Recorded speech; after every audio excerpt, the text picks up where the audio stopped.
Magandang gabi po sa inyong lahat. Late update po tayo. I mean, gabing-gabi na pero mag-update po tayo about Maymay and Trata kamakailan lang. Like 2 hours ago or 1 hour ago, nag-post po itong si Noel Tonga. Ito po ay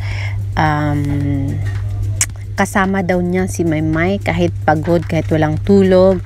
Basta kasama niya daw si Maymay sa taping yata ito at okay lang daw sa kanya. Kaya basahin muna natin ang caption niya. Narito yung caption niya.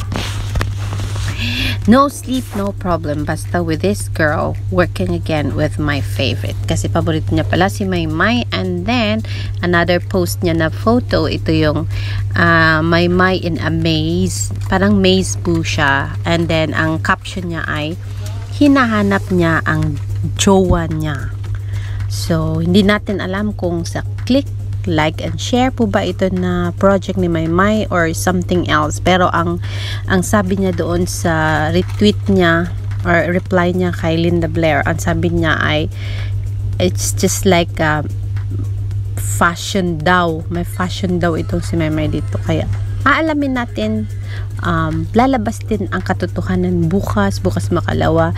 Susundan lang natin kung ano pa ang next post nitong mga kasama ni Maymay, magiging kasama ni Maymay sa kanyang acting project na talagang inaabangan na ng lahat kasi nga coming soon na daw ito.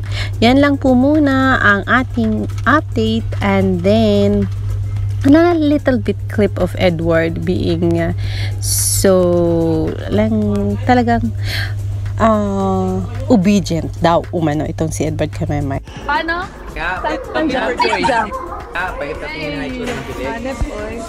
Paano?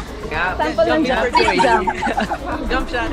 So, paano yung headbang? Paano yung headbang? Wala eh. Okay. Wow! Leah. Paano? Sample lang jump. Jump shot. So, paano yung headbang? Paano yung headbang? Wala eh. Wow! Paano? Sample lang jump.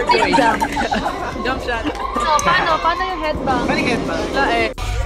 And yes, another update about Maymay having a meal, which is I think it's healthy one. And of course, as usual, since she is our happy pill, hindi niya talaga makaligtaan yung pagpapatawa. Kaya enjoy lang, Maymay. Go on, and we are happy for you. Siya nga po pala, ang di kawalan ni Maymay sa MTV Asia ay nasa top 11 po at nakapasok po siya sa top 20.